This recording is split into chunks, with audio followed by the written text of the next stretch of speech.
Ladies and gentlemen, I have one or two announcements to make. I have been asked to tell you that tomorrow morning the Catholic Masses, which will be celebrated in the Ballroom West, will start at 8. There will be one at 8, one at 8:30, one at 9, and a fourth at 9:30. Then I have also been asked to bring to your attention the fact that in the Georgian room at the far end on the right, there are available the new publication of the MacArthur speeches.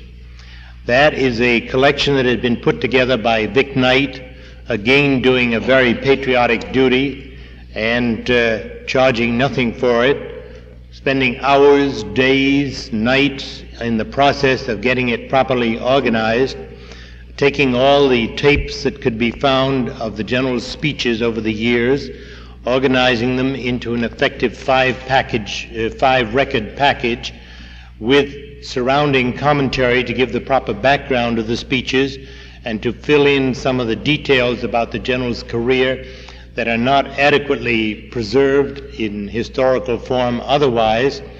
And there he has had the assistance, again at no expense, of Rudy Valley, Walter Brennan, Harry Von Zell, Gordon Browning, and Tom Harmon, the football star.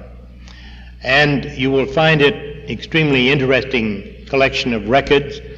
The edition which is on sale here at $20 a set for the 5 records is the commercial version that has been put out. There is a special limited edition of 1,000 sets which have been autographed personally by Mrs. MacArthur, which are going to be on sale at the MacArthur Memorial in Norfolk, but nowhere else. So this is the first occasion on which any of the records have been put on sale, although I believe there are some available in Norfolk too. But when the shipment came out of Los Angeles, we had some come here at the same time they were going to Norfolk.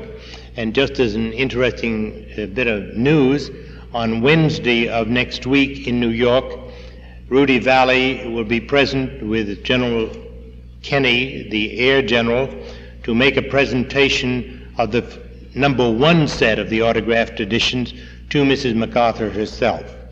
We are unusually favored in the rest of the program, not only because of a very outstanding and dynamic speaker who has been here before and who has done a great deal to promote the rally all over the country, particularly on the West Coast, but that we have one of our favorite authors, essayists, philosophers, poets, and outstanding Americans to act as moderator.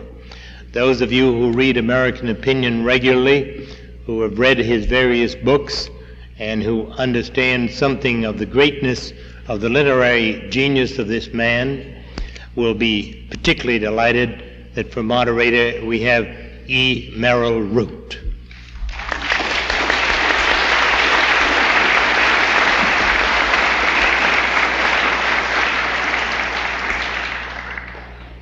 Colonel Bunker, ladies and gentlemen, fellow Americans, it is always a great honor for me just to be present at one of these rallies. It is especially a great honor to introduce tonight so distinguished and so noble a speaker. And naturally I feel quite inadequate. And after the terrible and magnificent speech we have just had, I feel even more inadequate. But I must say I am something like a character in one of the late James Stephens' stories, the Irish poet. He said that once upon a time in Dublin, Ireland, there was an old woman, bent and feeble and worn, who very painfully tried to climb onto a tram car. Now, the conductor was a gallant young Irishman, and he very gallantly helped her onto the car. But he was too fond of what he too fondly thought were his own brains. So he said to her, "Old mother, if you had yeast in your bones, you'd rise quicker." And like a flash she turned on him and she said, "Yes, young man, and if you'd had better raising, you'd be better bred." Well, I fear that I need better raising, that I should be better bred. But our speaker this evening is not Irish, but I believe Scotch. If I know my literature, my language, I think he's Scotch. And if he is, and if I know my Scotch, his name Birnie means brook. He's McBirnie. He's the son of a brook. And I'm sure that he will not be offended, because I assure him that a brook coming from the Scotch Highlands, it's never fluoridated.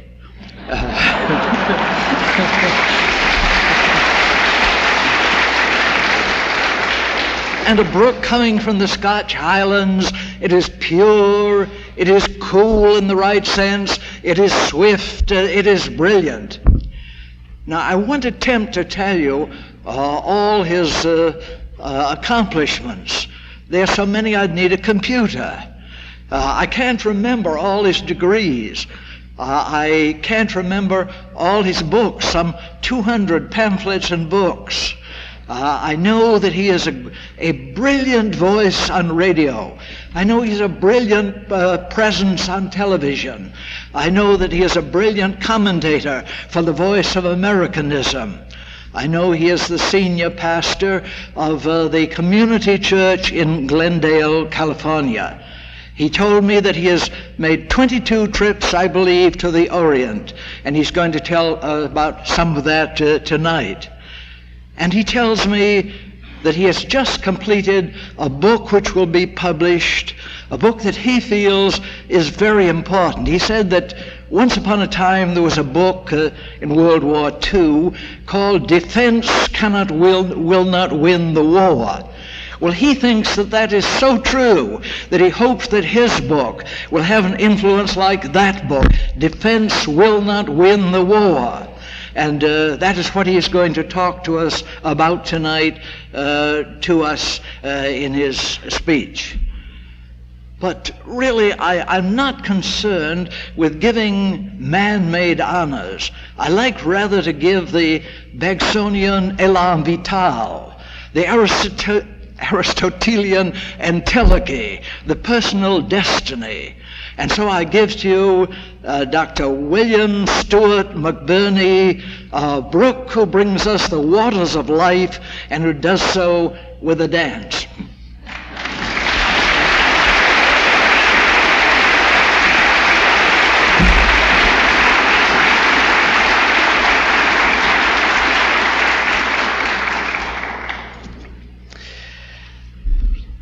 Being intelligent people, I know that there are times that you probably have figured out speakers long before you hear them, and you probably have figured out that Dr. Root and I got together, and that I put him up to saying some of those things, especially about the brook, in order that I could launch a little anecdote or story to get next to you. Let me assure you that this is not the case. I had no idea that he was going to mention that fact, but he's quite right, mostly.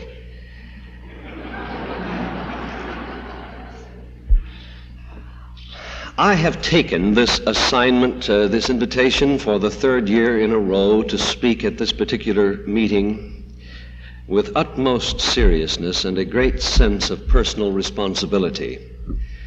And I want to speak with you tonight about a subject so grave, so serious, that I believe that after almost 10 years as a news analyst on radio, after having written the books to which Dr. Root referred, after having made so many trips abroad in so many places, that I have come here this evening with a full respect of the importance of this occasion.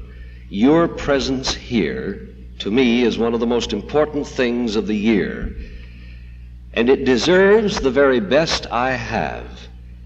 And for that reason, I'm going to avoid the old cliches, and I'm going to ask you to sit down with me this evening in a time of reasoning.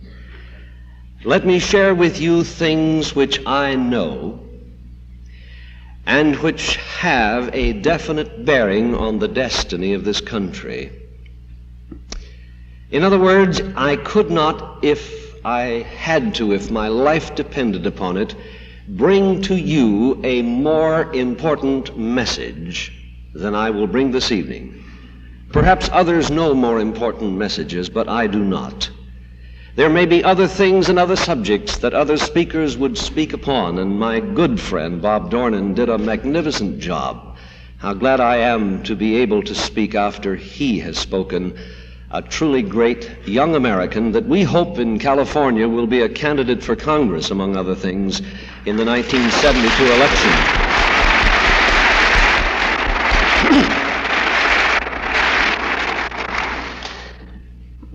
My theme this evening could be called Secret Weapons Which Can Prevent a Soviet Victory.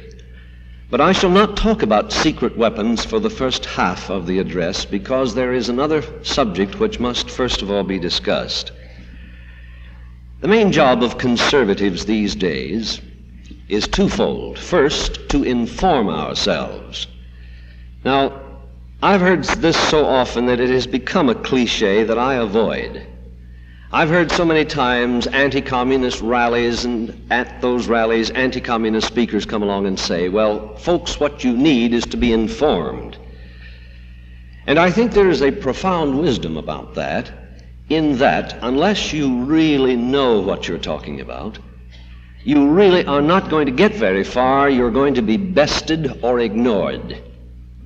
And therefore it is absolutely essential that we bring to any such grave subject as the one to which I address myself tonight all the expertise, documentation, and responsibility that we can possibly muster.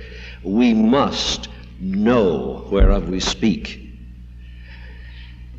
But there is another thing, for if we merely leave it at knowledge, we are going to suffer from frustration. And if there is one disease that conservatives across the nation are suffering from tonight, it is the disease of frustration. We know so much.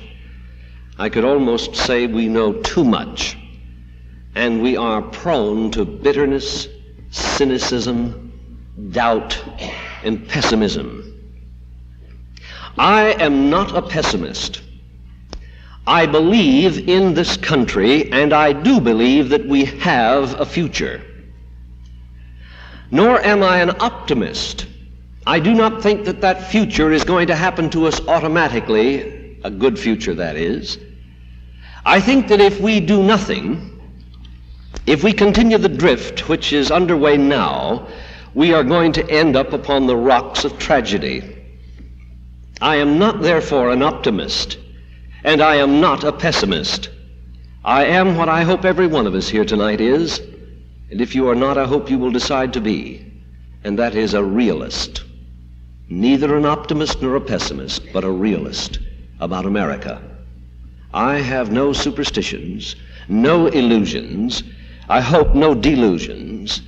I simply approach this problem of America, and I realize that this is at once the greatest and most terrible times in history in which to be alive.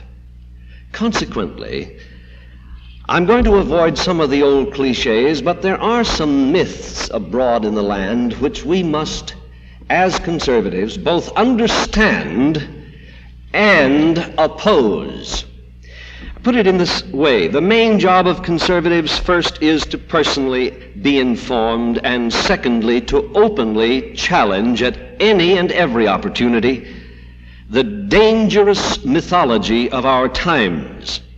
And I want to mention a few of those myths that you hear but you don't often hear challenged. One, that socialism is Christian charity and compassion. This is the mythology of many of our prominent churchmen today. Of course, it's a lie. Socialism is instead a plot for political power by buying votes with money. Myth number two, that America is a rich country. How often I've heard the liberals say it. This is such a rich country. Why can we not, therefore, solve our social problems? Ladies and gentlemen, America is not a rich country. America is broke. By any logical,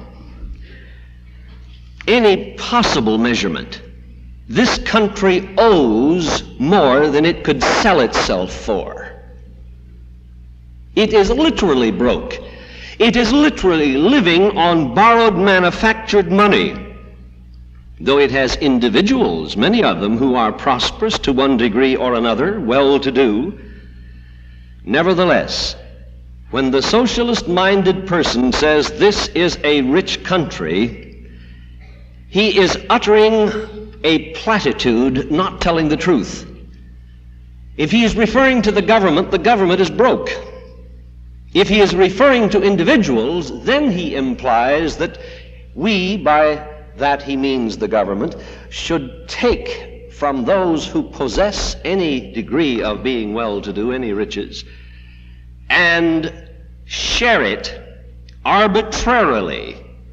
In other words, the whole America is a rich country argument is actually a clever restating of the doctrine of socialism. As one president recently put it, by the initials of LBJ, we will take from those who have and give to those who don't have. And that, however you cut it, is socialism. Or as Bastiat called it, legal plunder. Now today, in a booming economy, the latest figures as of yesterday are that there are 14 million people on welfare. When you stop to think of how many people that is, 14 million people on welfare at a time of maximum prosperity, surely the welfare state approach has not solved our problems. Here's another myth, that America is an imperialist country. You will hear this chanted on every college campus. America is an imperialist country. I wish we were.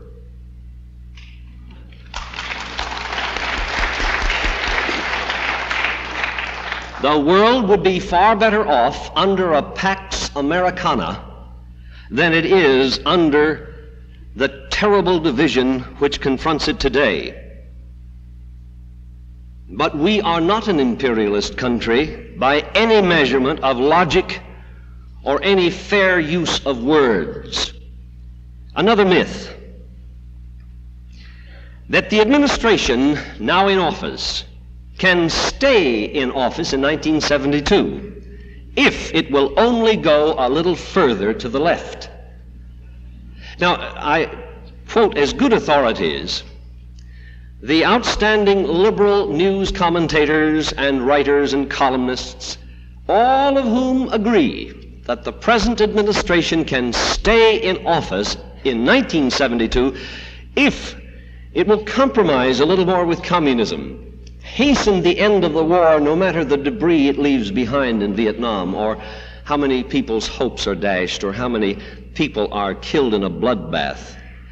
That if it just spends more of the money that we have to increase the welfare rolls and provide an annual income guaranteed by the government for every family as the natural-born right of Americans. In other words, if we will go further to the left, the present administration can stay in office. Now here is where I get a little bit controversial. I believe that President Nixon will be a one-term president.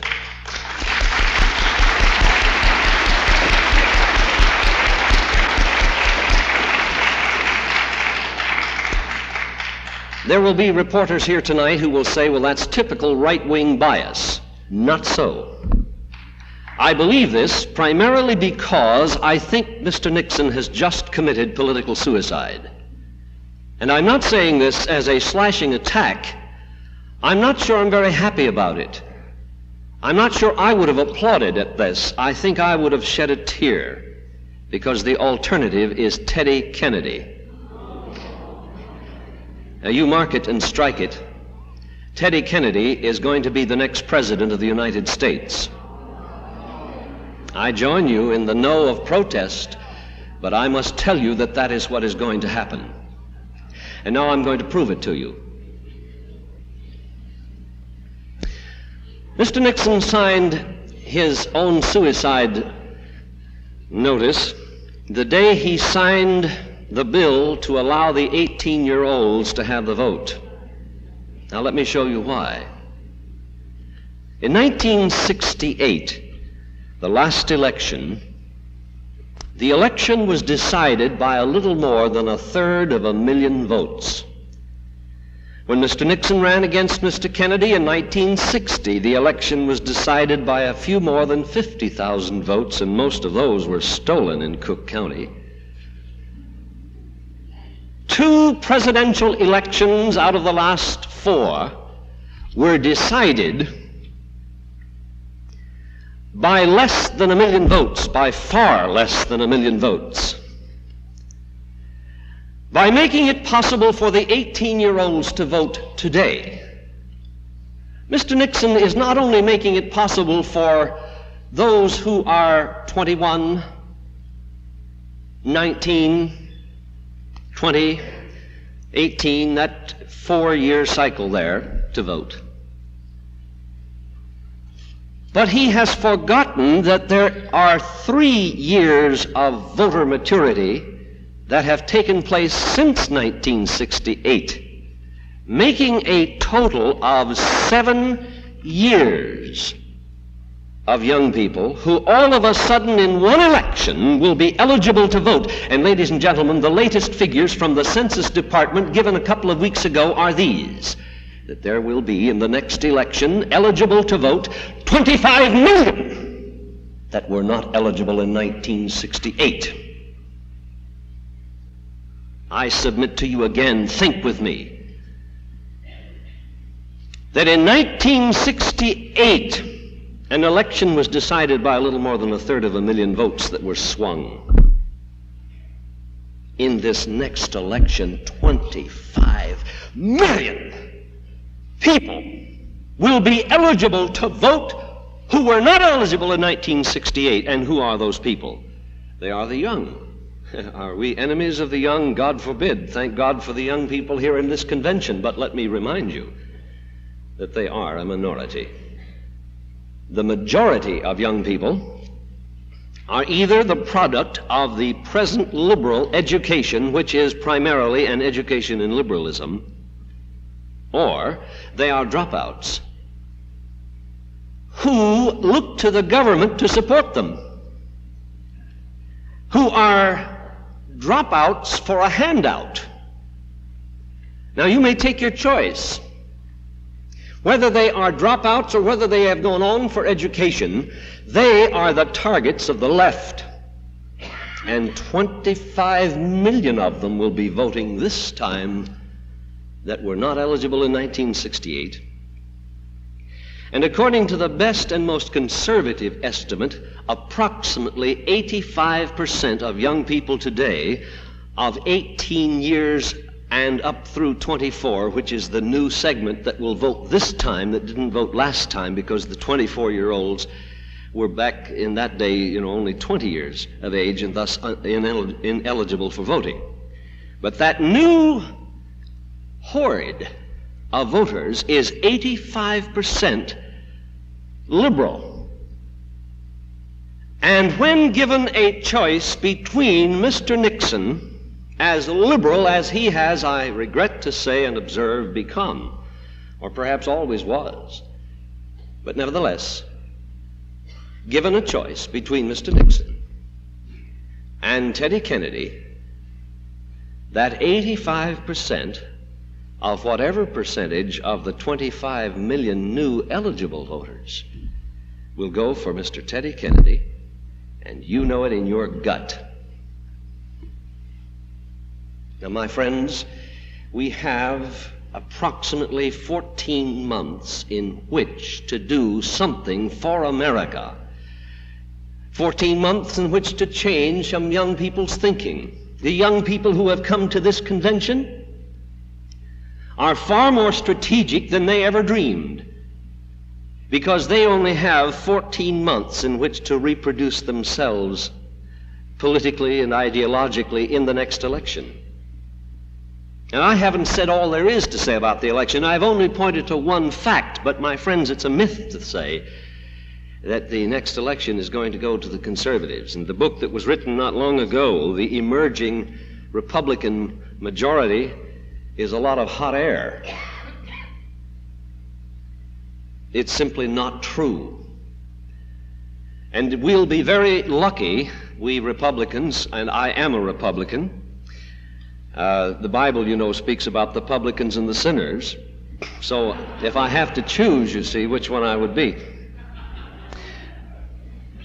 But the fact remains that any way you cut it, it will be a very rare thing for a Republican to be elected to office in 1972, and I make that flat prediction, and I couldn't more devoutly wish I were wrong, but I am not wrong. Now that's the grim fact that's facing us, no matter how much of the myth you've been taught and told in recent days. Mr. Kennedy is going to be nominated because the Democrats want to win, and they can swallow a bridge or two along the way, and it won't make the least difference.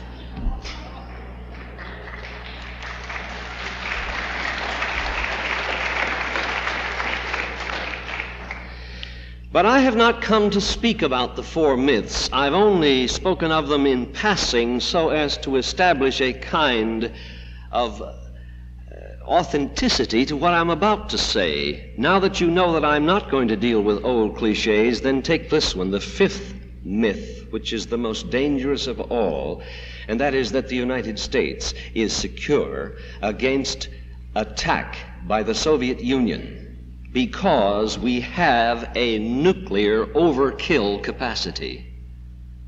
The argument, you know, goes like this, that we've got so many missiles, and though the Russians admittedly have more, we've both got so many that when we shoot them at each other, they would simply wipe each country out, so nobody could possibly win, and consequently there will be no war because nobody could profit from it.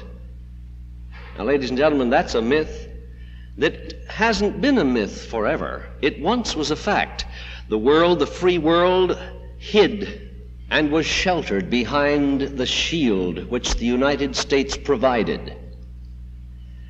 And for all these years, the nuclear umbrella of the United States has kept the world relatively stable, though the communists, through internal wars of revolution, have advanced slowly. They've had to do it the hard way through subversion. They have not done it through military conquest, primarily because of the nuclear deterrent power of the United States. But, ladies and gentlemen, that power is no longer in existence. I want you to see precisely why that myth is no longer true. And I want you to see what fact has taken its place. And I want you to see the implications. And then I would like to close on a hopeful note that you may see the possibility of a happy, or at least a livable outcome of this whole problem. And then I will have delivered my soul of the most important message that I could possibly bring this assembly. For 15 years, the Russians have not dared to risk a nuclear confrontation because America's nuclear arsenal has been supreme. But as I said, that is no longer true. And more alarming, at the present, U.S. nuclear production has virtually stopped, while Soviet missiles have been increasing in 3 ways since 1968. The first way is more missiles. They have 1,500, we have 1,056. Secondly, they have much bigger missiles. Their missiles can carry a warhead up to 10 megatons. Ours carry a little over 1 megaton. And thirdly, they have two kinds of missiles, whereas we have primarily one. Our missiles are almost entirely offensive. And then we took the stupid step of announcing that we would never use them. That the enemy would have his first shot at us. Now, even if this were against our ethics to take the first shot at an enemy, it's suicidal to tell him so, don't you think? Wouldn't it have been smarter to let him guess about what our intentions were going to be, but to give him rock-bound assurance, actually not to assure him, but to assure our own pacifists and liberals, that we would never initiate a nuclear war? We therefore put ourselves in a position where we are tied to a second strike capability. The Russians strike first and then we retaliate. Now, the idea of that, of course, is to get the liberals off our backs in the United States.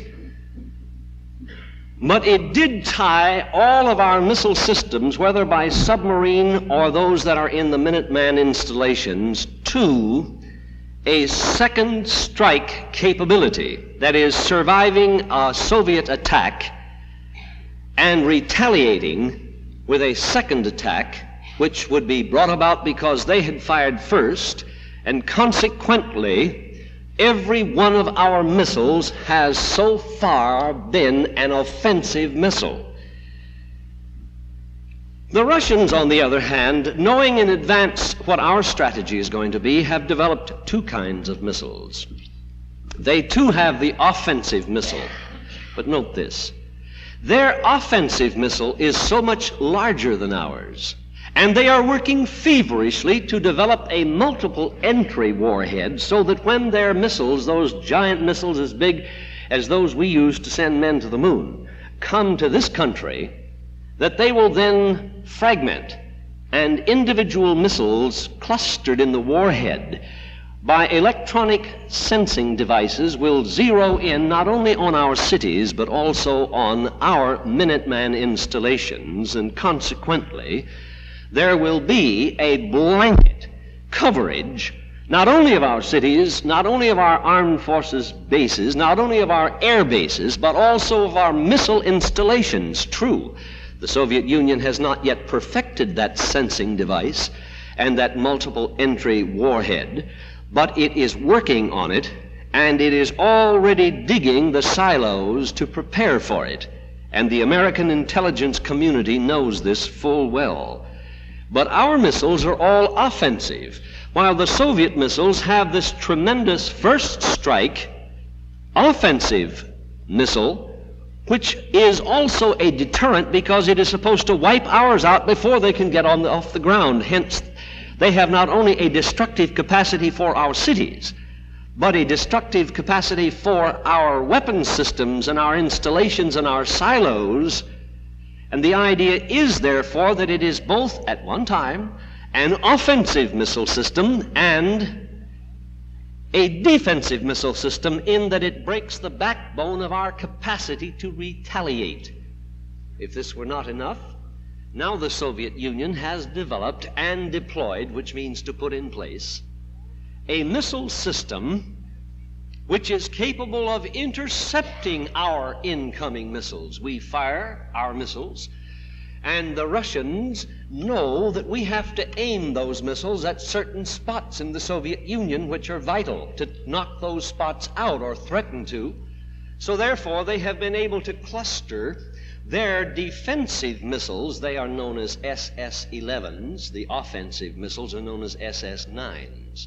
And then there's a mysterious new missile that is probably an improved version of the SS-9, and that's the one with the multiple entry warhead. In any case, the point is that they have and are now developing very rapidly both an offensive and, as a side effect, defensive missile, but they are also fully in development of, and by the end of this year we'll have approximately 100 missiles that are purely defensive, in that they are designed to knock our missiles out before they get into the Soviet Union, thus reducing the capacity of the United States to destroy the Soviet Union to what they call an acceptable limit. Now, I grant you, I sound very technical, and I also grant you that I've had to study very hard to know the difference in these systems. But let me put it into the shortest possible statement that I can make. The Russians were defeated in 1967 when their client states, the Arab countries, were defeated at the hands of Israel. And a new thing came into history that had not come before, a new factor. Israel seized the control of the Suez Canal, so that the Egyptians are on one side and the Israelis on the other. Now, Israel was always the most strategic country in the world because it's the land bridge and the only land bridge between three continents, Africa, Asia, and Europe. It has been the highway of death. It has been the high road of war. More wars have been fought on its soil than any other land on the face of the earth. And it is so strategic that it is actually the gateway to three continents. But now, for the first time in history, since the Suez Canal was dug, Israel also controls the Suez. And the Suez is the world's most strategic waterway. Now, I say that in passing because I'm going to come back to that fact in just a few moments, but to sketch the picture as it is, know that. Starting in 1968, realizing that governments take time to appraise something that happens. You see, in 1967, in June, the Israelis won a war, but that wasn't important. The thing that was important is they got the Suez. Now then, in 1968, the Russians suddenly stopped spending money for the development of other things and poured their money. At present rates, they're pouring in about twice as much money as we are into the development of missiles. In fact, we're not pouring any money to speak of into the development of missiles, but taking all research and development funds in the United States for every form of weapon systems, it is approximately half what the Soviet Union is spending and has been spending since 1968. Now, you know very well that the Russians operate on what are known as 5-year plans. You see, this is a typical syndrome. They've done this since the time of Lenin. They take 5-year plans and they plan ahead that far, and then they try to meet certain production schedules. But they have these 5-year plans operating in politics, in grain production, in scientific development, and of course in armaments. Now, in 1968, suddenly, the world community was shocked to find out that the Soviet Union was making a massive attempt to penetrate the Mediterranean. They have seized, in the sense that they have established military bases in 5 countries in the Middle East. Now think about what they are. Algeria first, where they have a large naval installation. Egypt second, where they have Air Force, and they have their Navy at Alexandria. They have a number of weapon systems there, including thousands of Russian technicians. Here's a fact you don't know. At least some of you don't. There are 1,000 Russian pilots now taking part in the invasion of the southern part of Sudan, the country next to the south of Egypt. You heard my figures, 1,000 Russian pilots. The north part of Sudan is communist, the south part is not. And the north is invading the south, and they have brought in 1,000 Russian pilots, and there are no headlines. You don't even read about it in your newspaper. And yet that is the size of the invasion that's taking place there right now, and that's just the Sudan. You cannot believe the degree to which there has come a change in the Middle East. Added then to Egypt is Libya, where just a handful of years ago the United States helped discover oil and had its largest Air Force base in all of the Mediterranean area, Huilas Air Force Base in Libya. Without the firing of a shot, something that our CIA should well have been appraised of before it happened, a group of young army majors and colonels took over when the king was absent on a vacation, and overnight a pro-Soviet army came to power, and we lost Libya, where today the American Air Force base, Wheelus Air Force Base, is a Soviet Air Force base just out of the reach of Israel's aircraft. They're a second line of aerial defense against Israel. In addition to this, there is the seizure of Syria by the communists and Iraq. So now the Soviet Union has penetrated the Middle East and has 5 client states.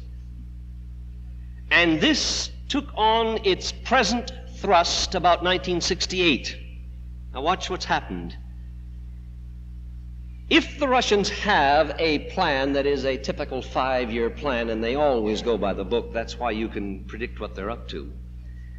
That brings us out to 1972, 1973, somewhere in there, as an apparent target date which the Soviet Union is working toward.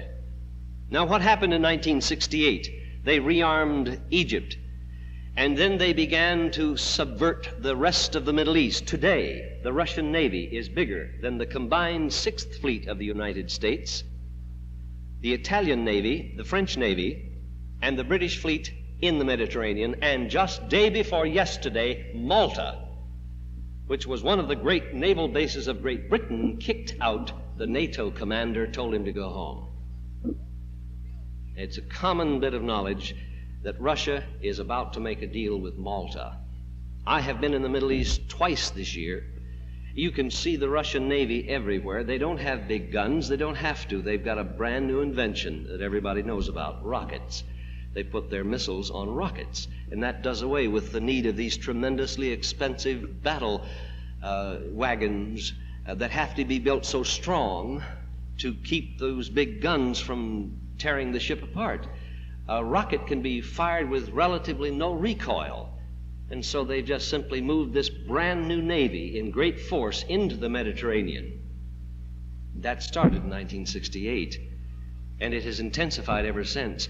And it is evident from the production of Russian missiles that their aim is approximately 1973 or thereabouts to come out with a 5-to-1 superiority, get this, both in offensive missiles and defensive missiles. The offensive missiles to try to break the backbone of our second strike deterrent, as well as to wipe out our cities.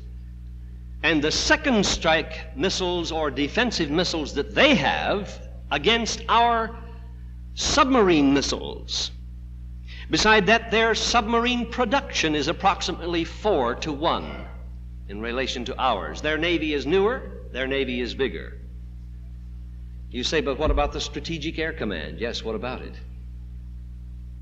Our B-52s were designed 20 years ago, and they are the only strategic bomber we have. And the newest of them is 1962 in age. And by 1963, the newest strategic bomber the United States has will be 11 years old. That's the newest. And all of them will have been designed 22 years before that. You say, what about the FB-111? You mean McNamara's Wonder? Well, Barry Goldwater says it isn't a bad plane. The unfortunate thing is they try to do too much with it to make it adaptable both to the Navy and to the Air Force. But it is a limited range and a small capacity fighting aircraft with many defects, though they've ironed most of them out, but it is by no means a strategic bomber. It is much more likely to be used as a tactical bomber. Ladies and gentlemen, anywhere you look at America's defenses, our defenses are down or the curve is going down. And anywhere you look at the Soviet Union, their curve of defense or war potential is going up. They have a fighter plane called the Foxbat. that has an altitude of 72,000 feet, higher than any of ours can climb. Aviation News and Space Technology in a recent issue said, the Foxbat can attack at will and withdraw at will, and our planes cannot even reach its environment. They have a bomber which is fully the equal of our B-52 and probably better. It may even be almost as good as our B-1, which is only a prototype at this time, and which the Doves, notably McGovern and Hatfield, are trying to kill right now, and if they do, they will leave America without any kind of strategic bomber except the B-52s, which, as I said, are 20 years old in concept, and by 1973 will be 11 years old at the youngest. That's what the Doves are costing you. Now, I hope to scare the living daylights out of you tonight. I'm dead in earnest as I bring you this message. I hope you see now why, as I hope I've earned a reputation for responsibility, I nevertheless must say to you, this is the most important message that I could bring to this convention. I'm not through yet. Now, what is Russia preparing all these missiles for? Hardly China. If she's going to fight China, which I seriously doubt, I believe that's a myth, that so-called division between Russia and China. But if she's going to fight China, she doesn't need strategic weapons, she needs tactical weapons. Because one thing nuclear weapons aren't much good for on the strategic size, or when we refer to the strategic size, is armies. They're good for cities and armed installations, but anything that can move doesn't need to fear the strategic nuclear weapon as much. Now, these strategic weapons have to be put in place, aimed, pre-aimed, and put in a solid silo where they can be shot off. They are a hair trigger weapon. When they are shot, there is no calling them back, and there is no deviating in the course. You are committed when the button is pressed. And that's why they are pre-aimed at cities and factories and armed installations, but they're not much good for armies. Which shows you that strategic weapons are not needed, therefore, to engage China. Anyway, our intelligence people have told us that they're all aimed at us. There's no question about who they're aimed at. They're certainly not aimed at France. They're not aimed at Britain. Maybe a couple might be. They're not aimed at the Sahara Desert or the Atlantic Ocean. They're aimed at this country. When you see the Soviet Union, therefore, developing, manufacturing, and deploying these weapons in huge numbers, and when you realize they always work to a plan and a program and a deadline, you know in advance that they are moving somewhere. Now, where is that place? The only logical place for the Soviet Union to expand is in the Middle East. I doubt that they would come into Europe for a number of reasons. First of all, I think they hope to get Europe by subversion. But even so, there are now 300,000 highly trained American troops in Europe with 7,000 tactical atomic battlefield weapons. That is, little atom bombs that can be used on battlefields, not shot by rockets, but small ones, that is to say, not shot by great intercontinental ballistic missiles. And I would imagine that if there was a thrust by land, and that's all they had to contend with, that our nuclear-armed land forces in Europe are quite adequate. I doubt seriously that the Soviet Union could go up against 7,000 battlefield tactical nuclear weapons. I doubt it. Europe is not defenseless. But, ladies and gentlemen, there is one area of the world which is of prime interest to the Soviet Union, and that is the Middle East. Here is a fact that most people do not know.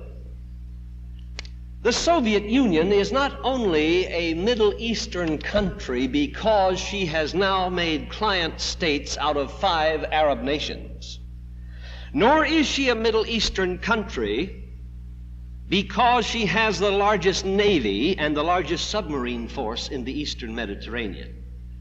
Nor is she a Middle Eastern country simply because her troops are overrunning the borders of Israel in Egypt, for example. Hear me carefully. The Soviet Union is a Middle Eastern country because her borders are contiguous with Greece, Turkey, Iraq, Iran, Afghanistan, and therefore they have a land presence in the Middle East. They have only to flank around the eastern end of the Taurus Mountains in Turkey, around Mount Ararat if you want to be specific, and come down into Iraq, already a client state, and move without a shot being fired against them, a land army into Syria, already a Soviet client state, and that brings the Soviet Union by truck, if you will, to the borders of Jordan, Israel, Lebanon. You say, but why should they bother? Most of that country's desert. No, it isn't. You'd be surprised how much of the Middle East is fertile, and indeed the very things that the Russians don't have, citrus particularly, the Middle East is just flowing in abundance with. But it's not the citrus that they'll launch a possible invasion to get. It's oil. We say there isn't any oil in Israel. No. But Israel today controls the Suez Canal, and it is through the Suez Canal that oil can come most easily from the Arabian Gulf and the Persian Gulf, for the greatest concentration of oil on the face of the earth is the Persian Gulf. And today, a Russian ship from the Black Sea has to go down into the Mediterranean through the Dardanelles, all the way across the Mediterranean out through Gibraltar, which could be stopped up with an American task force very easily, and then around Africa, and it is 40 days before a Soviet ship leaving the Black Sea can arrive at a Persian Gulf, Arabian oil country. Now, people who know what's going on in that part of the world know that the Russians don't need the oil. Not now. But project ourselves into the future. The day may well come very swiftly when Russia will need that oil. And it also may be very possible that Russia will wish to deny that oil to others. If she could just have the Suez Canal, it would take only a handful of days for a Russian tanker or a Russian naval vessel or a Russian aircraft carrier or a boatload of Russian subversives to get down through the Suez and on to the coasts of West Africa, or rather East Africa, many of which countries are now going communist or have gone communist, or into the Arabian countries, many of whom are now under attack by subversives. For in every one of those Arab countries there is a pre-revolutionary situation which the Soviet Union can exacerbate. There is always somebody in one of those Arab countries that wishes to take over and who will gladly have and welcome all of the help they can get from the Soviet Union. If you want an example of how that was done, I refer you once again to Libya. That's where it happened. You see a classic example of it.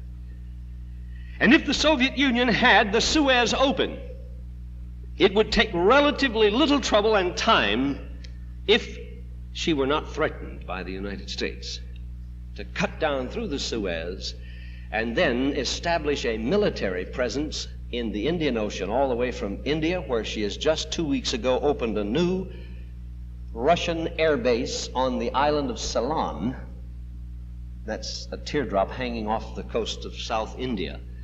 All the way around the Persian Gulf, the world's greatest concentration of oil, all the way around the Arabian Gulf, and all of that would be within easy and swift reach, not only of Russian naval forces, but Russian commercial or merchant trawlers and oil tankers and all the rest. And I add again At night, it would be so easy to slip subversives into those countries, and they would have been in Moscow just a few days before, and now they can slip in by boat. This is what is ahead of us. Now let's see if we can summarize this so that we don't require you to concentrate so very much that it gives you a headache. It all comes out like this. Russia is already a Middle Eastern force. Russia will not attack Europe, and it will probably not attack China. And any 5-year plan, such as the one that is evidently now underway to greatly increase Russian nuclear capacity that began in 1968, any 5-year plan that has brought the Soviet Union in tremendous presence into the Eastern Mediterranean, any far-reaching Russian plan that envisions the Soviet Union as an Indian Ocean power, going all the way from South Africa up the eastern coast to the Arabian and Persian Gulfs, all the way to India. Any plan that envisions all of this, obviously, has to take the Suez Canal into its possession, or it has to have one of its client states, namely Egypt, take it into its possession. Now that's the condition of the world. That's why the Russian buildup. That, ladies and gentlemen, is what the Russians want. That's why this year 1973 takes on significance. Now you say that's a fine theory, but what proof do you have? Well, I want now to come to the climax, just before the end of the message, not the end, but the climax of the message. Columnist Joseph Alsop, who is no conservative, writes, regarding the opening of the Suez Canal, the Egyptian or other Arab gain from the opening of the Suez would be downright trifling compared to the Soviet gain. The Soviet gain can be simply measured. The reopening of the Suez Canal will automatically multiply by a factor of at least 4, and perhaps even more than that, the Soviet naval power in the Red Sea and the Indian Ocean. The multiplication will be automatic because of the immense shortening of all distances for the Soviet Navy. A big base is now building at Port Sudan, another on the Socotra Islands, another proto-base on Mauritius, secret negotiations now in progress with the government of Ceylon. And of course, since he wrote this, that has happened. The prize the Soviets are reaching for in this area is not in doubt either. The British are leaving the Persian Gulf, which is shortly due to become a total power vacuum.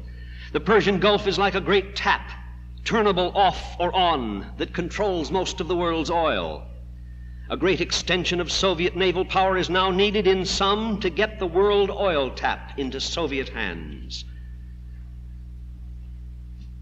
The Israelis alone seem to be uniquely aware of the enormous risks which the extension of Soviet naval power may now entail.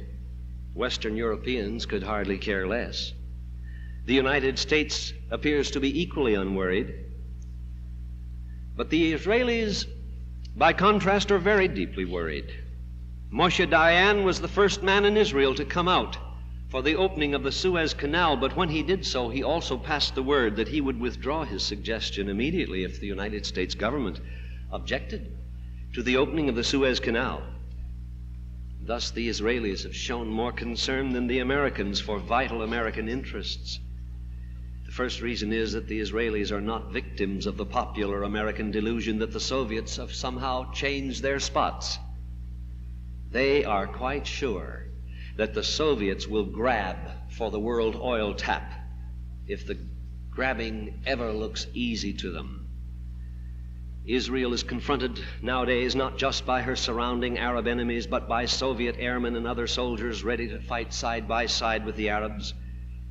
The Middle Eastern situation has again deteriorated gravely. One prediction is absolutely sure: if the Soviets finally push forward their Arab clients against Israel, they will never again tolerate another great defeat in the Middle East. They will stop at nothing. They will do anything that is required to avert such a defeat. if they ever take the road to renewed war. And averting defeat for the Arabs necessarily means defeat, if not destruction, of Israel. In these circumstances, empty-headed people in the United States government still prate about this country never letting Israel be destroyed. But because of the factors above described, they are lying. And what makes them liars is the word never. Suppose there is no way to prevent Israel's destruction except a nuclear confrontation, with all the advantages on the side of the Soviets. In that horrible event, the American attempt to save Israel will not go beyond hand-wringing, empty gestures and United Nations twaddle. Such are the cruel realities of the changing nuclear strategic balance. The Soviets are clearly aiming for what the Pentagon calls a first strike capability. For various technical reasons, however, there is little need to fear a Soviet first strike against the United States in the years just ahead. But there is every reason to fear U.S. impotence in the face of the most terrible future developments, of which a Soviet-supported attack on Israel is only one example. And the U.S. impotence, that's not having power, is sure if the nuclear strategic balance goes on being neglected. The chances are disagreeably high that the present may be remembered as the darkest time in the American story. It must be evident from the entire thrust of recent Soviet actions in the Middle East that the Soviets have a deadline in mind, a time in the future when the Soviet planners have set to present the United States with an ultimatum, or even a fait accompli, involving our allies, Greece, Turkey, Cyprus, Lebanon, and Israel. And this would be of sufficient magnitude to be called a hideously grave confrontation which would test the nerve of the United States as never before in its history. One can only imagine the pressures that would devolve upon the President of the United States. The left-wing and pacifist demonstrators would then be seen as now engaging in dress rehearsals for the demonstrations that would really take place, toward which they're training now. And then timorous, frightened nations would clutch at Soviet-offered alternatives and call upon the United States to give in and back down and no longer be the shield of the free world. And once the United States fails to keep its word to an ally, once it can be scared off from protecting a friendly nation, its word would no longer be believed by any other nation, and the collapse of America's worldwide alliances would come swiftly and surely. And having been discredited in the clutch, America would retreat to Fortress America, and there to await the end, which would not be long in coming, surrounded as it would be as an island of freedom in the sea of communism. Now, that is taken from a liberal writer, but I want to close that story off right there, and I want to come very swiftly to part of the answer. To leave you there would be to send us all home with a case of the glooms. I shall not do that. I am not a pessimist, as I said before. What then is the way out? Where does hope lie?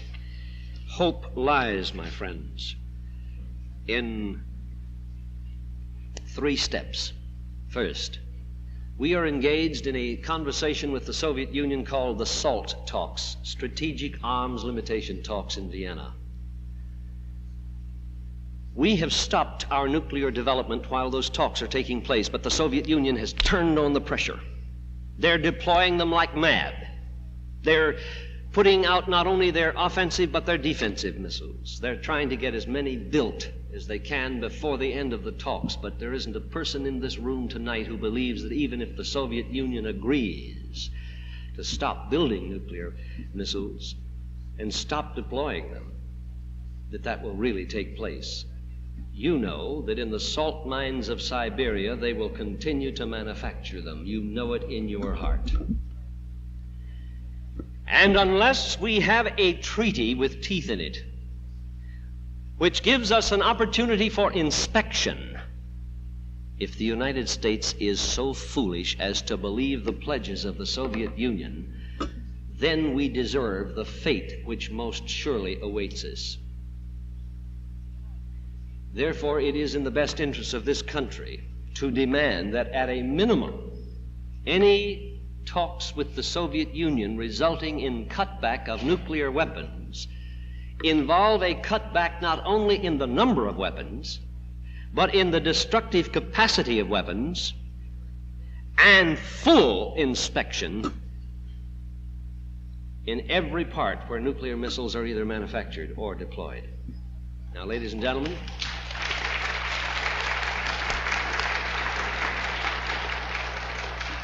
you know and I know the Soviet Union will never agree to such an idea. Not till the tiger changes his stripes and the leopard his spots. It's impossible. Therefore, we ought to oppose any kind of agreement that is not based upon inspection, and I don't ever think we'll get such an agreement, and I don't believe you do. So therefore, I think we had better oppose the SALT talks with every kind of intelligent and responsible opposition we can give, demanding, literally, if we had to, pouring out into the streets and demonstrating, before we would permit the government of the United States to sign a pact with the Soviet Union that did not have guarantees, self-enforcing guarantees built into it.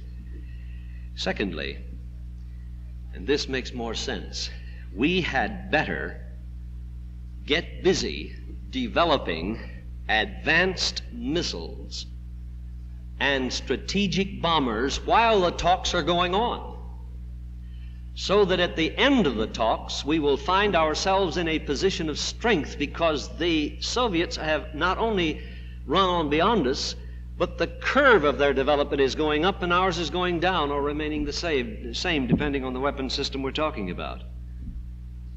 But you know, I don't believe we're going to take that second step, because the mood of the country and the mood of Congress is one of appeasement and retreat, is it not? Now, therefore, there is a third alternative, and that is the development of other weapon systems. Hence the title of my message to you tonight, Secret Weapons, which can prevent a Soviet victory. What are these secret weapons? Well, they're not really secret. They're just unknown to most of us. You see, these weapons have already been invented.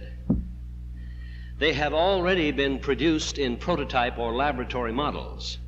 Many of them have been tested. They do exist, but they have not been manufactured. Men have not been trained to operate them. They have not been fully developed to their maximum capability of defensive power.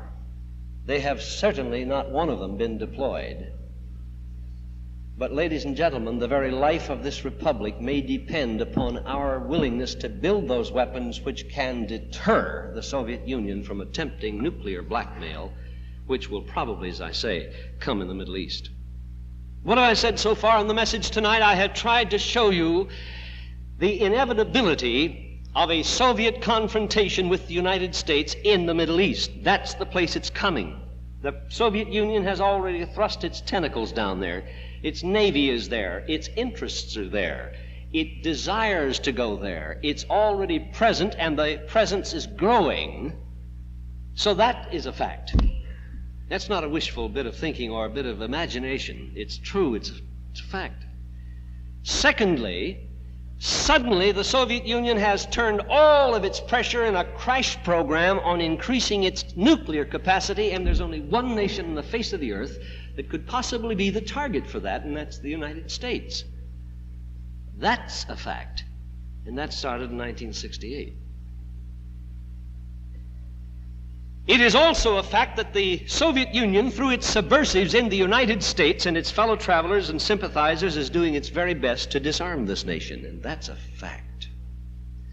Disarmament and appeasement and withdrawal is the order of the day.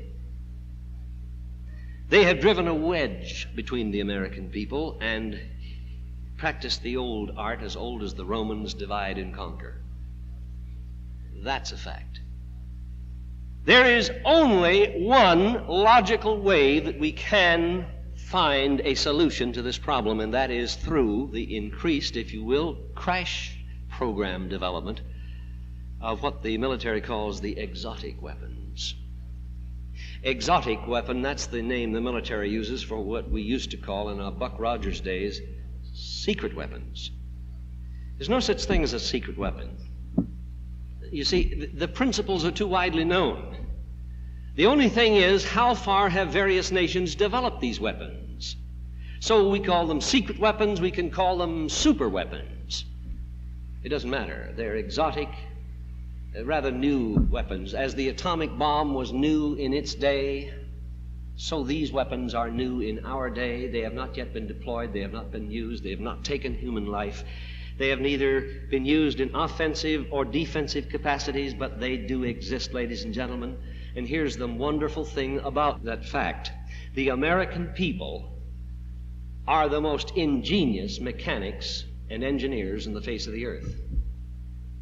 I think you can see that by the fact of what we did with the moon and what the Soviets did with their space station, right? The American has a native genius, but that native genius is being dissipated. People that helped put the men on the moon are now being employed by other industries. Young people are not going to study engineering in the colleges. The colleges are dropping out of the national defense picture. It remains a fact. The native genius of America is lying unused, unchallenged, like a field unplowed. Consequently, the secret weapons, though they are invented, are not developed, they're not improved, they're not viable, they're not in use, and they're not deployed, and therefore are only a mockery unless the Congress of the United States passes the laws and makes possible the measures and the funds, and unless an administration will concentrate on developing and producing and deploying those weapons, we are going to be the object of Soviet blackmail, and probably it's about 36 months away. General Curtis LeMay said it not very long ago. I'm going to give you an exact quotation. He said, in 18 months, the Soviet Union is going to present the United States with an ultimatum. And we are going to back down. And the communists are going to take over a part of the earth that we now have kept free so far. And he said, this is going to happen, though they will tell you that the Soviets can't do it and that we have enough missiles and other armaments to keep them from doing it. Now, I'm quoting exactly. He said, that is a lie. And I know. Who's Curtis LeMay? He is the former head of the Strategic Air Command for 10 years. That's who he is. A man who had in his hands the defense of this nation in a strategic sense, who had every one of our atom bombs in his hand, and who kept the peace, contrary to his political opponents' charges, who kept the peace for 10 years because he had the strength, and I think those Russians knew he had the will to do so. But ladies and gentlemen, he is a retired Army or Air Force officer now. But he's telling you, he says it's 18 months. I don't agree with him. I think it's 36 months. But there's not much to choose from because, ladies and gentlemen, most of all, we're faced with a time lag. You don't invent these weapons overnight. If they are invented, you don't develop them overnight. They're not little trucks that can be put on an assembly line in Detroit. They're highly sophisticated weapons. But I tell you truthfully, that if we don't get cracking and develop these weapons and deploy them and train the people to use them, we are faced with the certainty of retreat, particularly in the Mediterranean and probably, therefore, from other parts of the earth, which will then be threatened by Soviet superiority. Now I close with this. You may say, well, what are these secret weapons? I am not in any sense betraying national security when I tell you what some of them are. Would you like to know? I want to tell you this. I have had a general from a very high level of one of the branches of our armed forces go over this manuscript and check it. And with his own red pen, he wrote editorial comment on what I'm about to share with you. And all of this is declassified, and I'm happy to say there's a lot I can't tell you. I'm happy to say that there is information that I cannot share with you, some of which I know. But I will say this, that a general of the Strategic Air Command has read this manuscript. Now, I'll start with that. There are 7 areas of these so-called secret weapons that I will tell you about. I know of 11. There are some I won't tell about, but I'm sure that there are far more than 11. But here are 7 of them, just so you'll know what we're talking about. There is, first of all, the chemical and bacteriological weapons. You say, well, the president did away with them. Well, if you believe that, you're just believing something too rapidly. It would be suicide to give away weapons that can be used. Now, true, he got rid of some very old ones, some stale ones, and some unstable ones. But if you think that's all that's in the arsenal, you've got another thing coming. Ladies and gentlemen, I'm not going to tell you anything about those chemical and bacteriological weapons, but I will tell you this: we have them. You mark it and strike it. Secondly, lasers. Lasers are an intense beam of light that does not spread.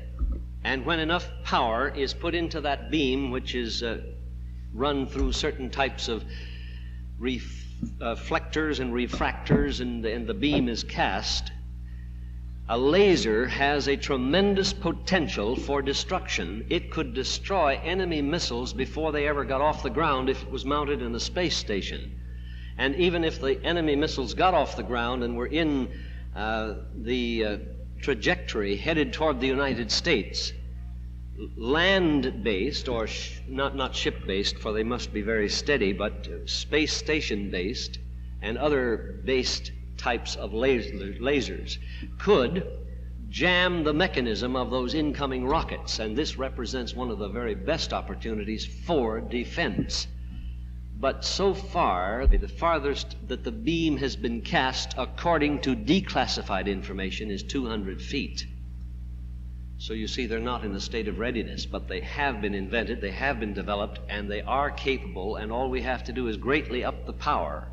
And these lasers, which have recently been, by the way, there's a picture in the paper this morning about a laser having been shot off to the moon and returned, right here in the Boston paper today. So lasers have been invented, they have been developed, but they have not been upped in power to the destructive level. But if they were, they can burn a hole through steel as thick as you can make steel. They can burn a hole through it like that. So therefore, this is one of our most important areas of development. Then there is the computer. Now, in America, most of our computers are in industry, but we could use our tremendous capacity for computer development, which is vastly ahead of that of the Soviet Union, and tie them in with weapon systems, and we could invent and apply computer weapons which would be tremendous. And indeed, I can tell you this has been declassified, that in Vietnam, just a very few weeks ago, a laser was tied in with a computer, and it was able to destroy a column of enemy tanks. It was actually in Laos. However, the destruction was by a bomb, but the detection was by a laser and a computer. So that's how far we are along that line. There is next the space platforms. The Soviet Union just lost 3 men, but we're going to send our Skylab in 1973, but that's a long way off. A crash program is needed here like the one that put a man on the moon. It would be the very best element of national defense.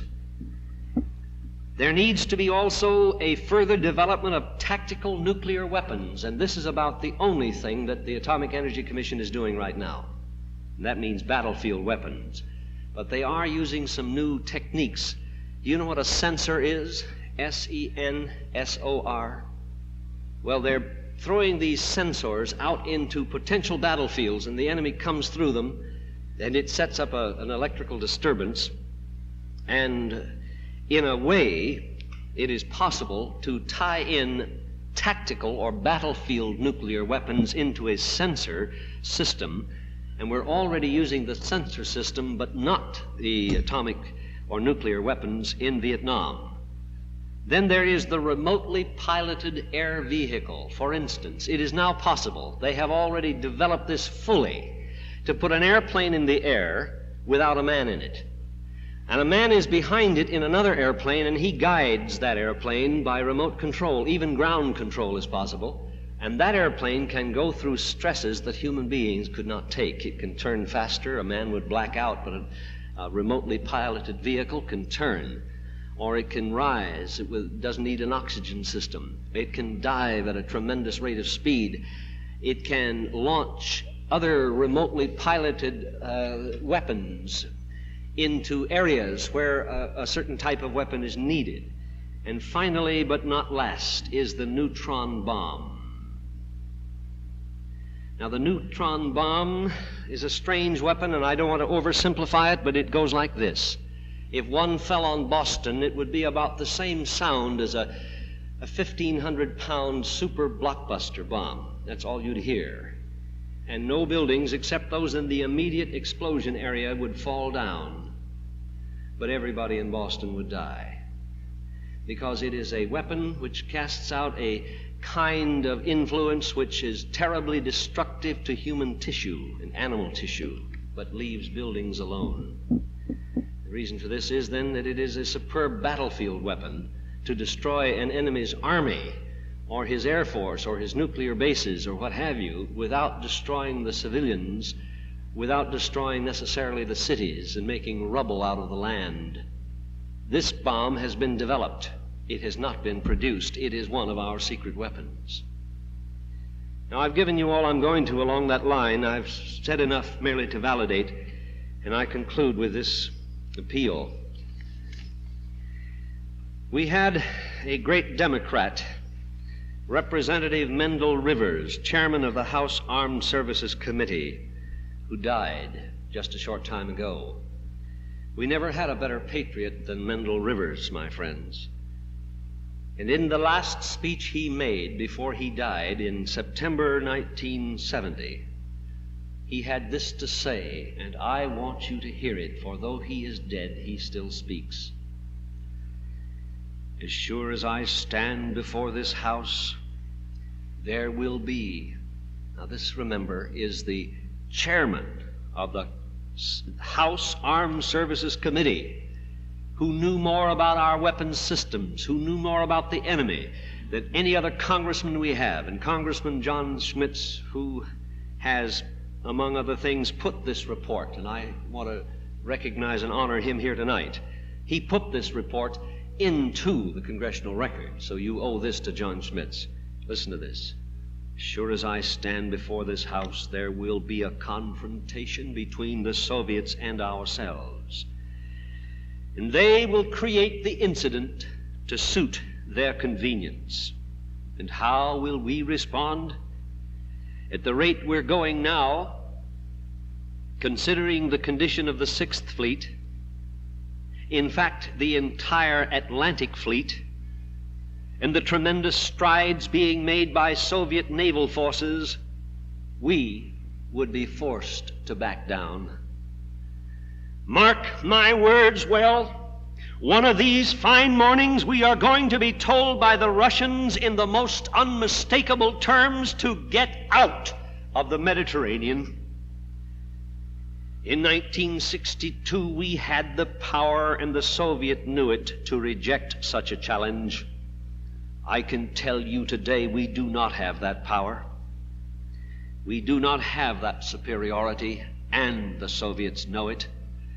And it's high time the American people know this bitter fact of life and start worrying about its implications.